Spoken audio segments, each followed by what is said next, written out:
Serikali ya mkoa imejiandaa vizuri kuhakikisha hali ya ulinzi na usalama kwenye mkoa. Tumeimarisha kabla ya uchaguzi wenyewe na baada ya uchaguzi.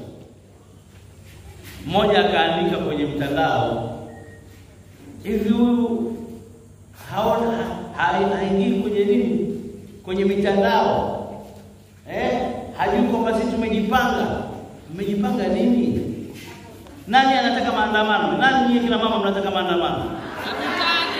Mkoa wa Kilimanjaro sio mkoa wa vurugu na sio na hata mikoa mingine sio ya vurugu. Wakitaka maandamano watafute nchi yao ya kwenda kufanya maandamano.